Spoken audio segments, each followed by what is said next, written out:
जय श्री माता जी।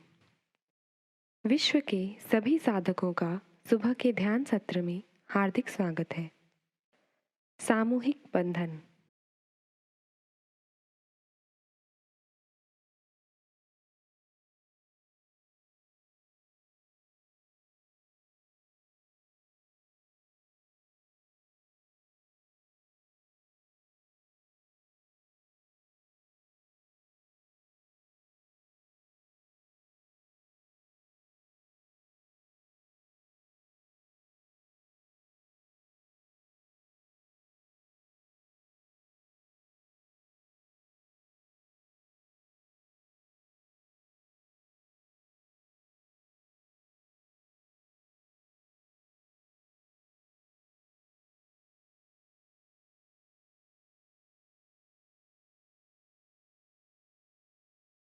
तीन महामंत्र और श्री गणेश मंत्र।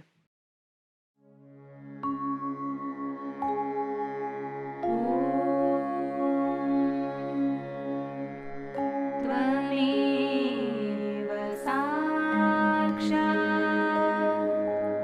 श्री महालक्ष्मी महासरस्वती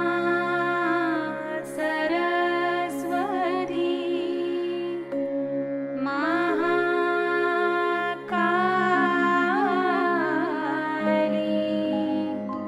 त्रिगुणात्मिका कुण्डलिनी साक्षात् श्री आदिशक्ति माताजी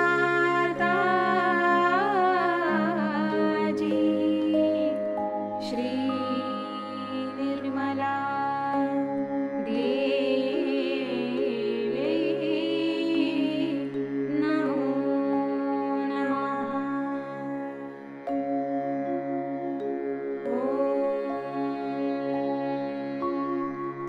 त्वमेव साक्षात् श्री कल्की साक्षात् श्री आदिशक्ति माताजी श्री निर्मला देवी नमो नमः।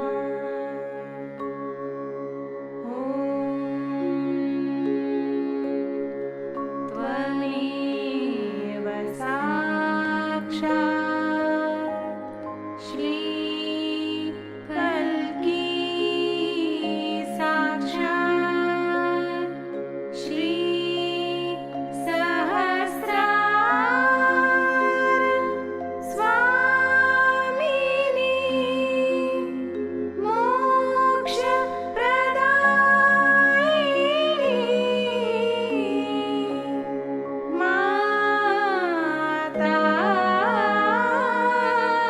माताजी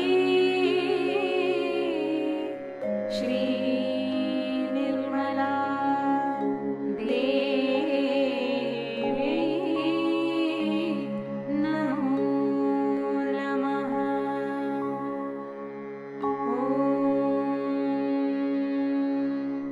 त्वमेव साक्षात् श्री गणेश साक्षात् श्री आदिशक्ति माताजी श्री निर्मला देवी नमो नमः।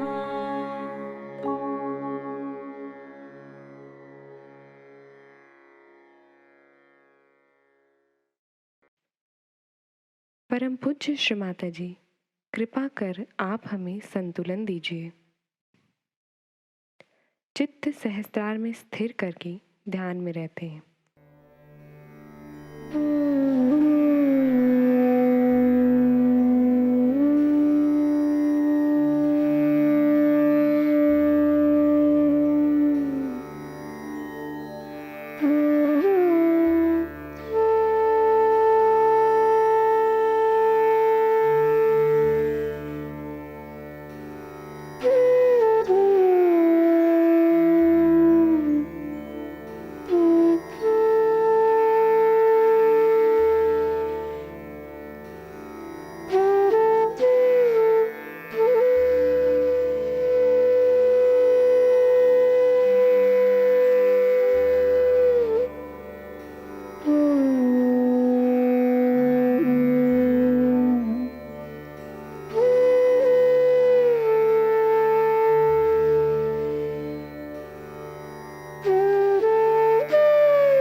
इसी ध्यान की स्थिति में अमृतवाणी आत्मसात करते हैं। और उसके आसपास सहयोग बहुत जोर में फैल रहा है।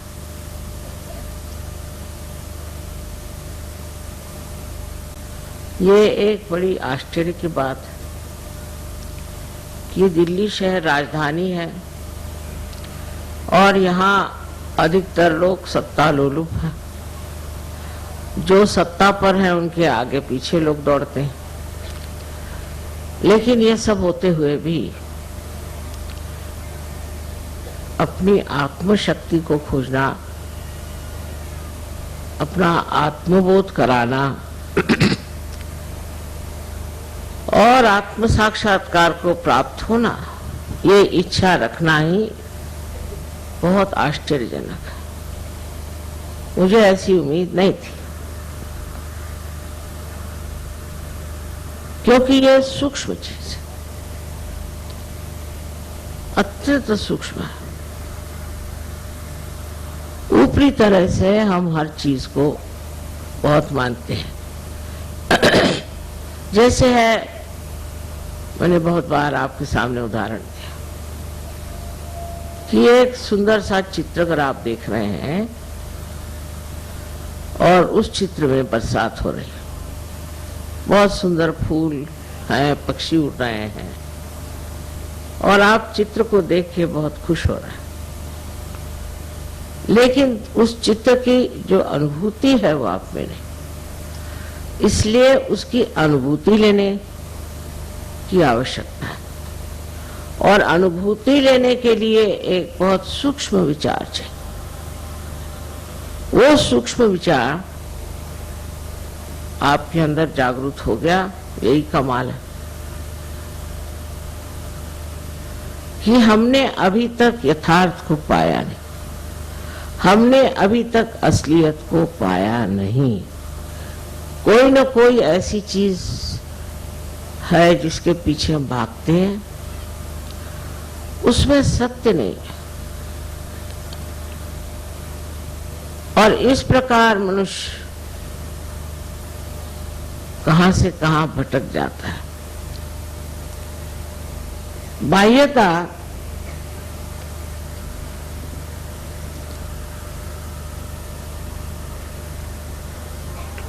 धर्म के अवलंबन में मनुष्य भागता है। मेरा ये धर्म है, मैं बड़ा ऊंचा हूं। दूसरा कहेगा मेरा धर्म है, मैं बड़ा ऊंचा। तीसरा कहेगा मेरा ये धर्म है, मैं बड़ा ऊंचा। और बहुत से ऐसे भी हैं जो कहते हैं कि जो हमको मिलना है हम ही पालेंगे, हम क्यों सहयोग करें, हम खुद ही से पालेंगे। इस प्रकार दो तरह के लोग देखे गए। एक तो जो अपने अहंभाव में खो गए और दूसरे जो हैं वो शरणागत होकर गलत चीजों में घुस गए। ये दोनों तरह की व्यक्तियां सूक्ष्मता में नहीं उतर सकते। उसी में उनको मौज आती, उसी में आनंद में है। एक सोचता है कि मैं तो बस इस चीज में पड़ा हूं, अब मैं बस रात दिन भजन कीर्तन सवेरे 4 बजे उठ करके पठन करते रहता हूं।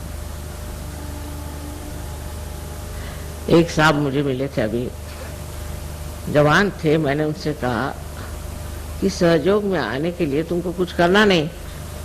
कहले कुछ नहीं करने का। मैंने कहा कुछ नहीं करना। तो कहने लगे फिर सुबह से उठ के करना क्या?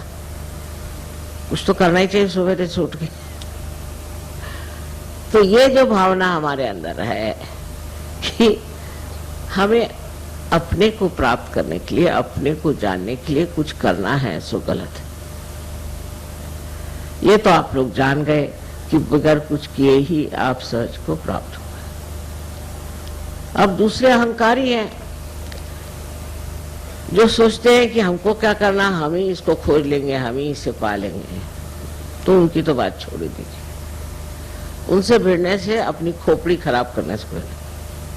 और दुनिया में सभी लोग होंगे ऐसे, ये भी सोचना मेरे ख्याल से गलत बात है। बहुत से लोग, लेकिन इस कलयुग में परिवर्तित हो जाएंगे।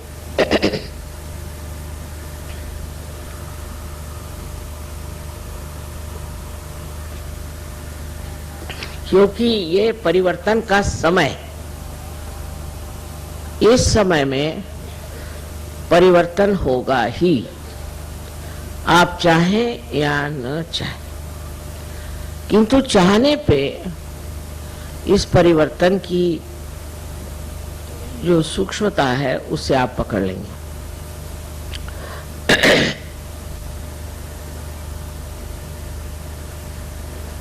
उदाहरण के लिए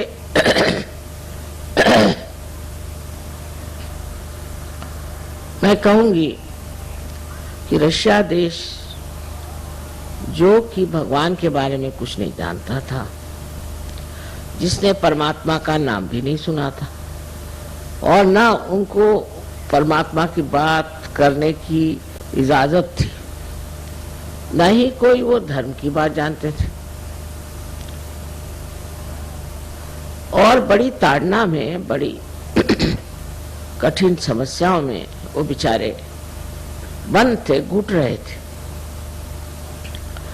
उस घुटन में उनमें कौन सी ऐसी बात हो गई जो वो सहज में उतर गए? किस बात के कारण ये लोग एकदम से सहज में आ गए? वो बात है जिसे हम कहते हैं कि अपने को पहचानना। इसको अंग्रेजी में इंट्रोस्पेक्शन कहते हैं। हम अगर ये समझे बैठे कि हम परिपूर्ण हैं तो कार्य नहीं हो सकता। हमको ये देखना चाहिए कि हमारे अंदर कौन से दोष हैं, और सहयोगी होने के बाद भी ये देखना अत्यावश्यक है। सहयोग फैल रहा है, फैलती हुई चीज फट भी जाती है, और जो हमारे अंदर सूक्ष्म से सूक्ष्म ऐसे दोष हैं वो पकड़ लेते हैं। मैं इस बार आई तो सुना कि नोएडा के जो गाने वाले थे उनमें 2 भाग हो गए। फिर सुना कि ये नोएडा में भी 2 ग्रुप हो गए, फिर और जगह भी ऐसे 2 ग्रुप हो गए, कहीं 4 ग्रुप हो गए, कहीं 5 ग्रुप। ये बहुत खतरनाक चीज है। अब ग्रुप कैसे बनते हैं इसको बारीकी से देखना चाहिए। ईसा मसीह ने कहा था कि बिवेयर ऑफ मर्मरिंग सोल। कुछ लोगों की आदत होती है कि वो कुछ न कुछ किसी के दोष देकर बोलना शुरू कर देते कि उनका ऐसा है, उनका वैसा है। फिर 4 और इकट्ठे हो जाते हैं, फिर 10 और इकट्ठे हो जाते हैं। आप दूसरों का दोष देखने के लिए अगर आए हैं तो बेहतर है आप किसी न्यूज़पेपर में चले जाइए। यहां तो आप अपने को पूर्णतया एक आत्म साक्षात्कारी बनाने के लिए आए। तब अपने ही दोष देखना ठीक है, क्योंकि अपने दोष हम ही ठीक कर सकते हैं, दूसरे तो ठीक नहीं कर सकते। दूसरों के दोष देखने से हमारे दोष कैसे ठीक होंगे ये मेरी समझ में नहीं आता। इसलिए इस तरह की जो एक विशेष तरह की हस्ती होती जिसे मर्मरिंग सोल कहा गया, जो दूसरों के बारे में बताते रहते हैं। मेरे सामने भी चलता है, उन्होंने ऐसे किया, उन्होंने वैसे किया, उन्होंने, आपने क्या किया?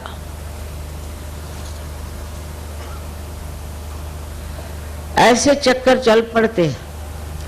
इसलिए जब सहयोग बढ़ता है तो उसके साथ ये भी देखना चाहिए कि वो तितर बितर न हो जाए, उसकी घनिष्ठता बढ़ती रहे। हमारे अंदर एक और बड़ी विशेषता है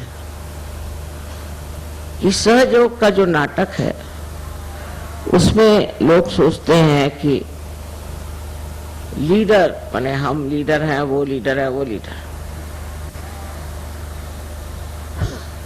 एक मजाक है, लीडर वीडर है क्या? कुछ नहीं। लेकिन उसके लिए लड़ाई झगड़ा। दिल्ली शहर में रहते हैं ना, तो यहाँ के लोगों को देख करके आपको भी यही सोचता है। ये सब नामधारी है, इसमें कोई खासियत नहीं। मेरे कान पर बहुत सी बातें आई जिससे बड़ा दुख हुआ कि ऐसे बेकार चीजों में लोग अपना समय बर्बाद कर रहे हैं। जिस तरह से रशिया में हुआ है वैसा होना शायद यहाँ संभव न हो, क्योंकि हम लोग अमन चैन से हैं, सब कुछ ठीक ठाक है, ऐसा कोई दबाव हमारे ऊपर नहीं। तो जिनके पास कोई काम धंधा नहीं है वो ऐसे ही धंधे करते बैठते हैं, इधर से उधर बात लगा, उधर से उधर बात लगा। तो एक दूसरों की स्पर्धा करना या जलना इस सहयोग में हो ही नहीं सकता। अगर ये सब कुछ आपको हो रहा है तो आप समझ लो अभी आप सहज के दर किनारे भी नहीं।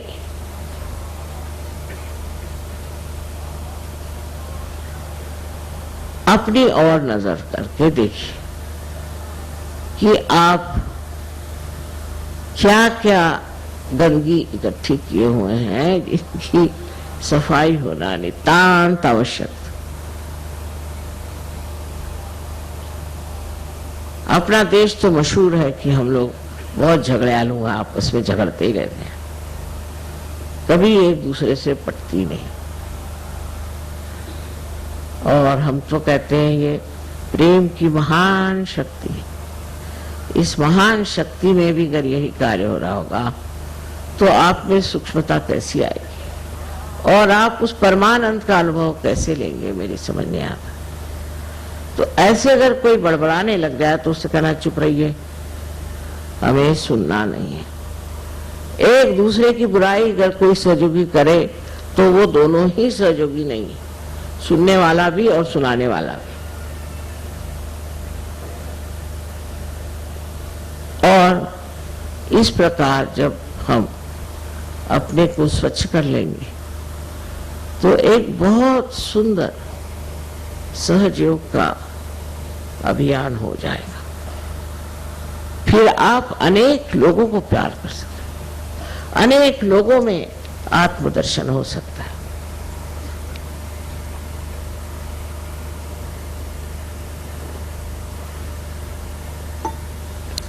अब अपनी जिम्मेदारी को आप समझें। आज संसार में रोज अखबार पढ़िए तो रोना ही आता है, क्या न क्या गड़बड़ हो रही है, हर तरफ से कैसा आतंक मचा। ऐसी समय में आप संत हो गए, आप आत्म साक्षात्कार हो गए, आप इतने ऊंचे स्थान पे चले गए। अब आपकी जिम्मेदारी ये है कि ये जो कुछ गड़बड़ियां हैं इसको अपने आत्मबल से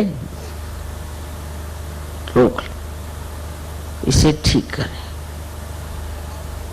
आपको लड़ने झगड़ने की किसी चीज की जरूरत नहीं, क्योंकि आपके अंदर वो आत्मबल है जिस बल बूते पर आप ये जो तनाव, जो झगड़े, जो आफते आज अपने देश में हैं उन्हें पूरी तरह से आप ठीक कर सकते। दूसरी सहयोग की महत्ता ये है कि जो ये लोग अपने को आज तक समझे बैठे हैं कि वह हम कुछ भी करें, चोरी करें, चकारी करें, ये करें, वो करें, चल नहीं सकता। अब सब चीज जो है प्रकाशित होगी, सब चीज प्रकाश में आई। जो गड़बड़ करेगा वो प्रकाश में आएगा। इसलिए आपको सतर्क रहना चाहिए और ऐसे लोगों के पीछे जाने की कोई जरूरत नहीं। धर्म का मतलब सिर्फ इतना ही नहीं कि धारणा करना और आप साधु बाबा बन के और समाधि लगा के बैठ गए, बिल्कुल ये सहयोग में मतलब नहीं, और जगह होता हो। लेकिन धर्म का मतलब ये है कि जो धर्म आपने धारण किया, जिस धर्म के कारण आपके अंदर इतनी विशेषताएं आ गई, जिसके कारण आज आप आनंद विभोर हैं, वो धर्म भी दूसरों में बांटे और इस धर्म के अपने माध्यम से दर्शन दें। आपको देखकर लोग कहें कि ये कोई विशेष है। लेकिन आप अगर और लोगों की तरह ही आपसी लड़ाई और तमाशगिरी करें तो कौन मानेगा कि आप सहयोगी हैं? आपकी शांति, आपका औदार्य और आपकी सहिष्णुता सब कुछ एक साथ देख करके कोई भी अचंभे में पड़ेगा। और आपके अंदर सारी शक्तियां हैं, आपको हाथ चलाने की जरूरत नहीं, कुछ कहने की जरूरत नहीं। करने वाले बहुत बैठे हो, आप जानते हैं इस बात को, और वो जो करने वाले हैं वो सब कर बैठेंगे, सिर्फ आप शांतिपूर्वक अडिग देखते मात्र रहें। सारा नाटक आप देखते रहें जो आप कर सकते। तो एक तरफ तो अपनी और नजर होनी चाहिए कि मैं क्या कर रहा हूं, मैं कौन से गर्त में घुसा जा रहा हूं। ये चार लोग बड़बड़ा रहे हैं, मैं इन्हीं के साथ लग गया हूं क्या? और दूसरी तरफ नजर बाहर कि मेरे कारण कुछ लोगों को लाभ हो रहा है कि नहीं, कि मैं अपने स्वार्थ के लिए सहयोग में आया। अब पहले से हालत बहुत ठीक है। शुरू में तो ऐसी चिट्ठियां आती थी कि बस मेरे माँ के बाप के फलाने के ठिकाने के टुकाने के कुछ के उसको बीमारी हो गई, माँ उसे ठीक करो। सारे दुनिया के ठेकेदारी और सहयोगी भी बहुत लगे रहते थे। अब वो चीज छूट गई, उतनी खुदगर्जी खत्म हो गई। अब दूसरों के बारे में जरूर सोचने लगे, पर तो भी ये जिद है कि आपको तो आना ही पड़ेगा लखनऊ या कानपुर, आना ही पड़ेगा, या बाराबंकी तो आना ही पड़ेगा। लेकिन बाराबंकी से आप लखनऊ तशरीफ क्यों नहीं ले आते? मैं तो जगह में मारे मारे फिरूं, लेकिन आप 10 मील भी नहीं आ सकते हुजूर। ये भी कोई तरीका है? और उस पर बड़े सोचे कि बड़े पैमाने पे गदर हो जाता है। चलो भाई, मैं जहां कहते जाने को तैयार हूं, पर हर जगह तो मैं नहीं जा सकती हूँ। तो मैं देखती हूँ कि इसमें भी एक अहंकार तो नहीं कहूंगी मैं, पर एक चिपका हुआ सिक्का है कि हम लखनऊ में रहते तो लखनऊ, बंबई में रहते तो बंबई, और दिल्ली में रहते तो दिल्ली। अगर माँ एक मर्तबा दिल्ली नहीं आए तो सब लोगों की हालत खराब हो जाए। दिल्ली जरूर आए, और फिर लखनऊ जरूर आए, फिर बनारस जरूर आए, फिर कलकत्ते जरूर आए। ये मैं जब देखती हूँ कि आप इतने स्थानिक कैसे, लोकलाइज जिसको बोलते हैं, फिर कहेंगे कि नहीं आप नोएडा ही है, नोएडा नहीं आते तो और कोई यहाँ गली कूचे बहुत है वहां आ जाए। दूसरा रोना ये कि मेरे घर आपको आना है। अब इतनों के घर जाने के लिए कोई नया जन्म लेना पड़ेगा। इस पर भी बड़ी नाराजगी कि माँ आप मेरे घर आई नहीं, मेरे घर आके आपको खाना खाना है। फिर ये मेरा बेटा है, फिर ये मेरा पति है, मेरी पत्नी है, मेरा मेरा मेरा मेरा मेरा। जब तक ये ममत्व नहीं छूटने वाला तब तक आप सहयोग में कैसे उतरेंगे? ठीक है, आपकी जिम्मेदारियां हैं, उसको निभाओ, पर वो मुझ पर मत ला दो। मेरे बेटे को देखना ही चाहिए, मेरे बेटे को नाम दीजिए, फलाना ठिकाना। सुबह से शाम तक नाम देते देते मैं तो हार गई। मैं सोचने में एक डिक्शनरी बना लूं। ऐसा पागलपन चारों तरफ छाया हुआ है। अगर मैं कह दूं कि मैं नहीं आ सकती तो हो गया, मतलब फिर उसके बाद तो समझ लीजिए कि वो कहेंगे कि माँ हमारी क्या गलती हो गई, हमने कौन सा पाप किया। अरे भाई नहीं आ सकती मैं, इसमें कोई पाप नहीं है। तो ये बड़ी सूक्ष्म चीज है, इसको समझना चाहिए। ये चिपकी हुई चीज है आपके अंदर, ये मेरा तेरा। कबीरदास जी ने एक बड़ी सुंदर बात कही कि जब बकरी जिंदा होती है तो मैं करती है, जैसे हम लोग भी करते हैं। पर जब मर जाती है तो उसके दांत से धुनकनी की तांत बनाते हैं, और जब धुनकनी चलाई जाती तो कहते तू ही तू ही तू ही। जब तक ये तू ही का हमारे अंदर स्वर नहीं चलेगा, आप मुझे इसके लिए क्षमा कीजिए कि कोई भी काम आपके नहीं हो सकते।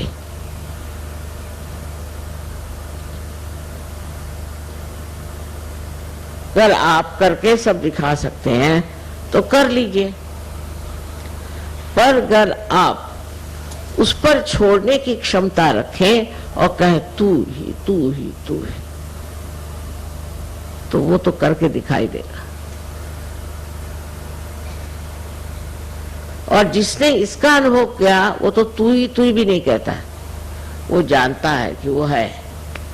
ऐसे काम बनते हैं कि मुझे एक साहब बता रहे थे कि रोज कम से कम 20-25 मिराकल्स घटित होते हैं हमारे साथ।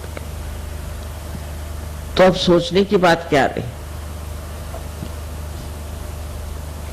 जब आप परमात्मा के साम्राज्य में आ गए, पूरी तरह से आपको ये विश्वास कर लेना चाहिए कि एक आप बहुत महत्वपूर्ण नागरिक हैं उस साम्राज्य के जहां पर सारे देवदूत आपके शरण में हैं। जो कुछ भी कमी हो उसे वो पूरी कर देते, लेकिन उसका देखना भी आना चाहिए, उसकी दृष्टि भी होनी चाहिए। अगर आपके ऊपर हजारों ऐसे नजारे उतारे जाएं और आप देख ही नहीं सकते तो फायदा क्या? अंधों को दिखाने से फायदा क्या? इस प्रकार के आप सबको अनुभव आए, लेकिन सबसे बड़ा अनुभव यथार्थ का। यथार्थ माने वास्तविकता। यह अनुभव जितना सूक्ष्म है उतना ही वो विस्तार पूर्वक है।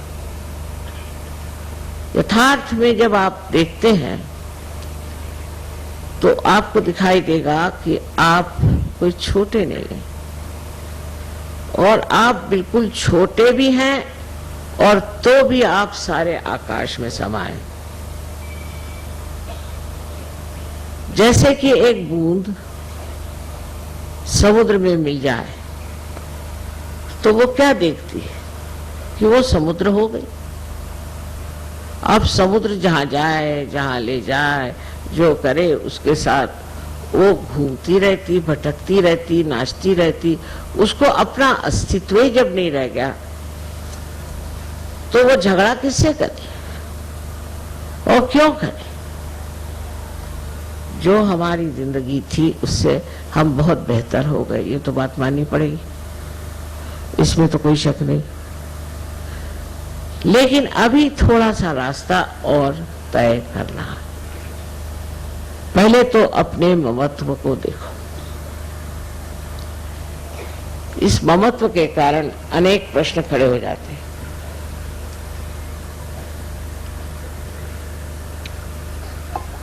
विदेश में पहले माँ बाप बच्चों की कदर नहीं करते थे, बिल्कुल नहीं। यहाँ तक कि वो चाहते भी नहीं थी बच्चे हो, और हो जाए तो जो चाहते थे कि मर जाए तो अच्छा। और जब सहज में आ गए तो चिपक गए बच्चों से, फिर उनके लिए बच्चों के सिवा और कोई सवाल ही नहीं रह गया, बच्चे ही सब कुछ होगा। अजीब चीज है, एक तरह से छूटे तो दूसरे को चिपक गए। और हमारे देश में तो ये चिपकन बहुत जबरदस्त है। हम लोग यही सोचते हैं कि बच्चों के करता धरता हम हैं।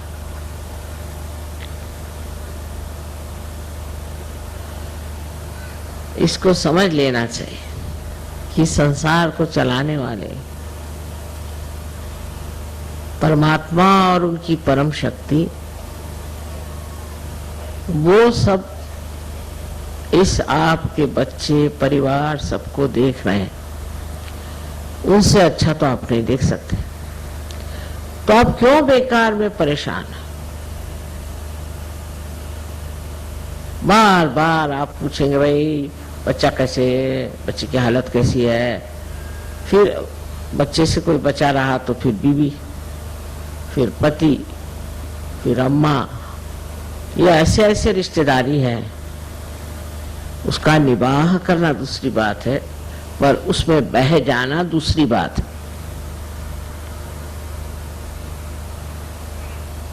इस ममत्व को तोड़े बगैर आप सहज की मर्यादाओं से बाहर नहीं निकल सकते।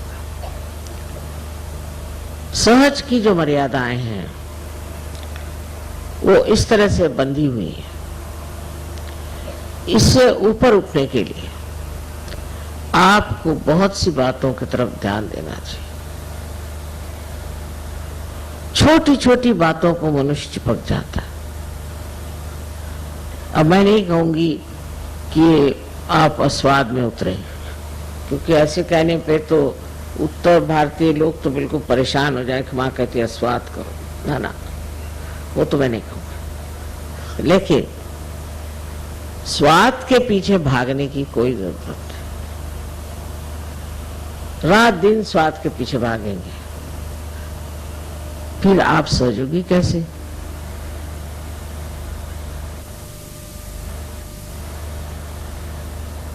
कोई भी बात करने से आपको आत्मानंद की अनुभूति होनी चाहिए। सो कैसे? हर एक चीज की ओर आप ऐसे देखें जैसे कोई एक नाटक देख रहे हैं। ये सारा नाटक, और ये नाटक चल रहा है, देख रहे हैं आप। कभी मजाकिया बातें हो रही, कभी कुछ और बातें हो रही। आपका कुछ लेना देना इससे नहीं। आप देखते हुए हंस रहे हैं, देखते हुए रो रहे हैं, बस। लेकिन इसके अंदर आपका कोई भी समावेश नहीं है। आप बाहर से इसे देख रहे, तो आप आश्चर्य करेंगे कि आप जल्दी से किसी भी चीज को क्षमा करते हैं। कल एक साहब ने बताया कि माँ ये अभी सिगरेट पीते। उन्होंने सोचा कि मैं बिगड़ूंगी। मैंने कहा नहीं ठीक है, सिगरेट आसानी से नहीं छूटती। लेफ्ट विशुद्धि अगर हुई तो उससे सिगरेट पकड़ी जाती। उनकी लेफ्ट विशुद्धि तुम ठीक करो, देखो उनकी सिगरेट छूट जाए।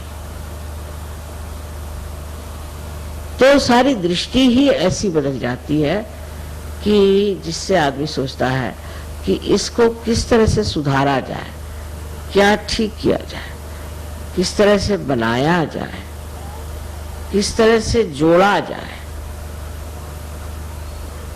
एक तरह की जो आज तक बुद्धि हमारी विश्लेषण एनालिसिस को करती थी, वो सिंथेसिस, वो सब जोड़ने की क्रिया करती, और उस जोड़ने को जो हम चाहते हैं पूरी तरह की मदद परमात्मा से मिलती है। आप समझ लीजिए कोई आकर मेरे पास किसी बुराई करता, एक बार, ये तो हमारी आदत कभी कभी छूटती नहीं ना, तो मेरे पास भी आके बताते हैं वो आदमी ऐसा वैसा, तो कुछ थोड़ा झूठी हो, मैं उससे कहती हूँ अरे भाई वो तो तुम्हारी तारीफ ही तारीफ कर रहा था।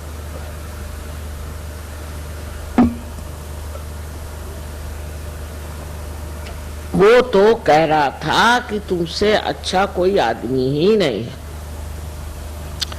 दूसरे दिन देखती हूँ कि उसी आदमी के गले में हाथ डाल के घूम रहा है। जो कुछ बुराई देखी थी वो पता नहीं कहाँ गायब हो गई। ये बात समझनी चाहिए कि हमें एक दूसरों को जोड़ना है, और वो भी ऐसा जोड़ना है कि एक को शिकायत हुई तो सबको पता हो जाना चाहिए। यही कलेक्टिविटी है। एक को तकलीफ हुई तो सारी दुनिया दौड़े, क्योंकि हमारा ये समाज ये जीवित समाज है, मरा हुआ समाज नहीं। और इसके अंग प्रत्यंग जो है एक शरीर में बसे हुआ। बस इस उंगली को तकलीफ होती है तो सारे शरीर को तकलीफ होती है। इसी प्रकार हमें भी सोचना चाहिए। अब ये सोचने में ये हुआ कि हम पुरानी दिल्ली वाले अगर अलग हुए और नोएडा वाले अलग हो गए, फलाने वाले अलग हो गए, मैं तो सारे विश्व की बात कर रही हूं और आप यहाँ गले कूचे की बात करें। सारे विश्व में ये होना चाहिए कि एक को जरा सी तकलीफ हुई, एक देश में जरा सी तकलीफ हुई तो सारे देशों में इसकी हलचल होनी चाहिए। हो रही है, ऐसे नहीं कि नहीं होता।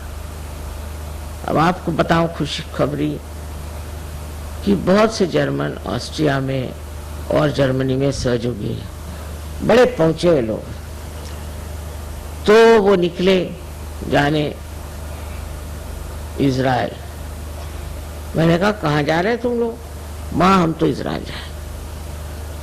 क्योंकि बात ये हमारे जो बुजुर्ग हो गए उन्होंने उनको बहुत सताया, मारा पीटा, तो हम तो इजराइल जाते। मैं कहा इनको कौन सुनेगा वहां भाई, ये तो जानी दुश्मन उन लोगों के। ये वहां गए और इजराइल देश को खड़ा कर दिया सहयोग।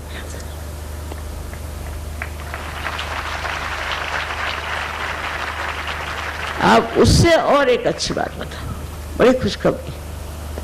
मैं इजिप्ट गई तो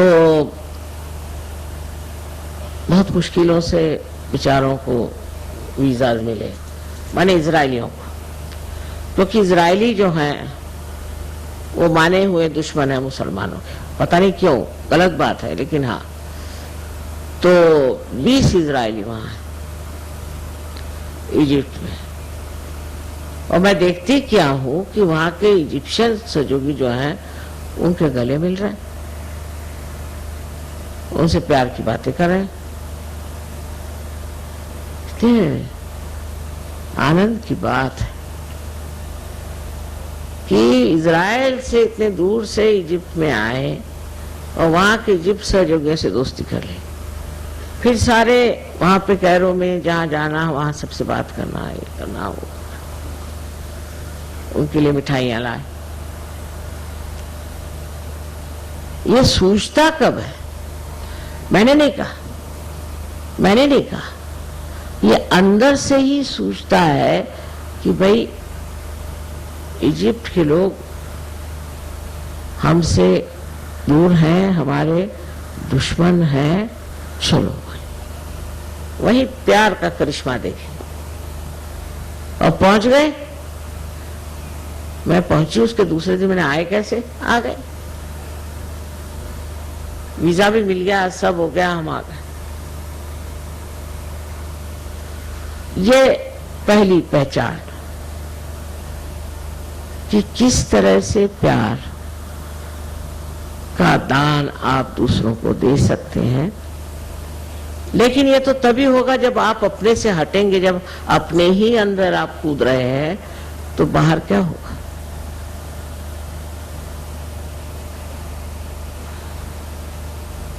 अब कल मुसलमानों ने जो कव्वाली गाई, आप लोगों ने खूब मजा उठाया, देखा। ये मुसलमान भी कितने दिन बाहर रह सकते हैं, ये भी अपने अंदर घुसेंगे, आप देख लीजिए। पर आपकी वृत्ति जो है वो ये नहीं होनी चाहिए कि मुसलमान खराब है और हिंदू अच्छे हैं। बिल्कुल गलत बात है। यहाँ तो जातीयता इतनी जबरदस्ती, वो तो हट गई। अमेरिका में देखिए बहुत बड़ा प्रश्न है काले और गोरों का। हम लोगों को तो वो ब्राउन लोग कहते हैं, ना इधर के रहे ना उधर के, पर काले और गोरे वहां बड़ा झगड़ा। लेकिन सहयोग में आपको समझ में आएगा, सब बैठे हैं, कोई काले हैं, कोई गोरे हैं, कोई ब्राउन है, सब सहयोग में बैठे। और किसी को ख्याल तक नहीं आता कि किसकी चमड़ी कौन से रंग की है, बिल्कुल नहीं। एक दिन मैंने किसी से पूछा कि साहब वो हैं तो वो गोरे हैं? तो देखा नहीं माँ, पता नहीं, फिर सोचने लगा, देखा ही नहीं तुमने? हाँ, हमने देखा नहीं। ये तब होता है जब वो सूक्ष्मता अंदर में प्रकाशित होती है, और ये सूक्ष्मता प्यार की है।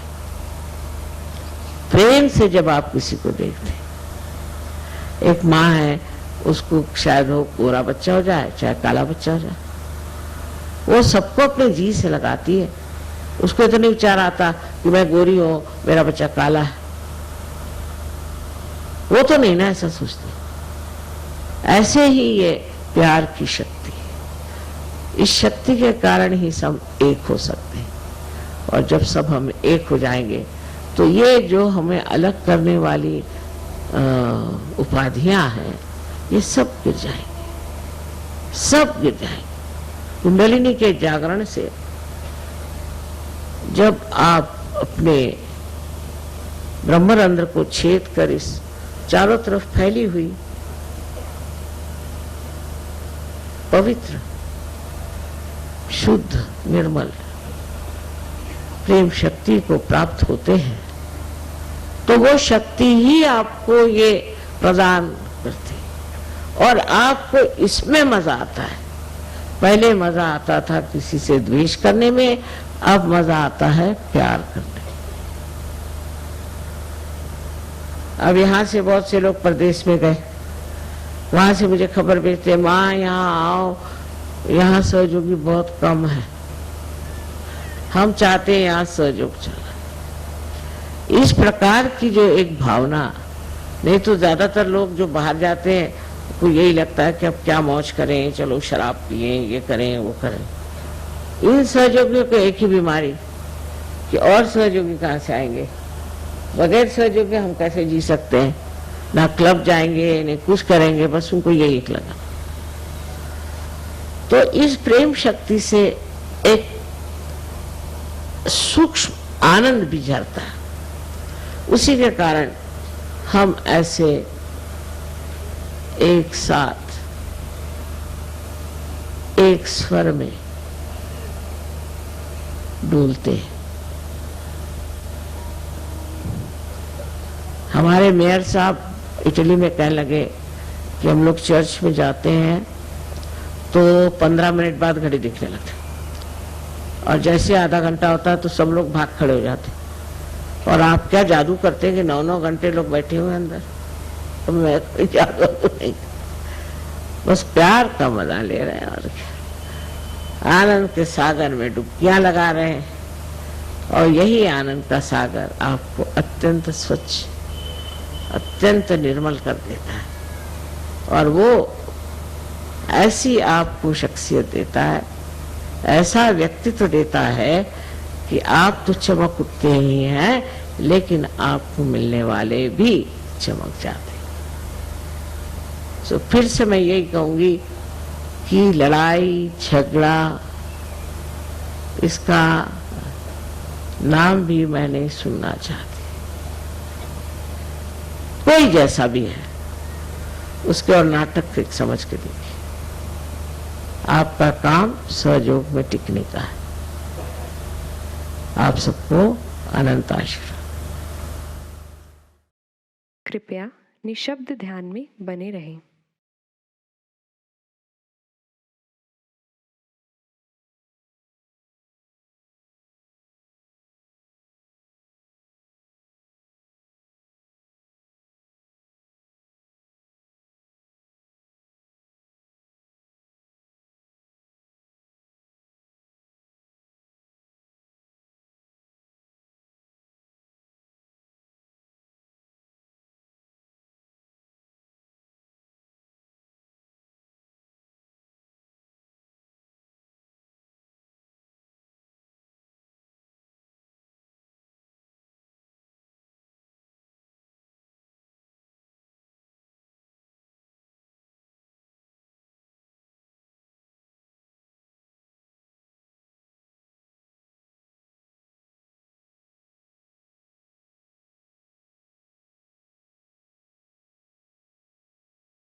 अब हम श्री माता जी से प्रार्थना करते हैं। परम पूज्य श्री माता जी, कृपा कर हम सभी की आध्यात्मिक जागृति करके हमें शक्ति प्रदान करें। हमारे अंदर की नकारात्मकता, हमारे सारे दोष, अशुद्ध इच्छा, दुर्गुण, असुरी शक्तियाँ नष्ट करने की क्षमता प्रदान कीजिए और हमें सद्गुण संपन्न बनाइए। कृपा कर आप हमारे कुसंस्कार दूर कीजिए और हमें संतुलन में रखिए। परम पूज्य श्री माता जी, आपके श्री चरणों में हमारा कोटि कोटि नमन, अनंत कोटि नमन। जय श्री माता जी। सामूहिक बंधन।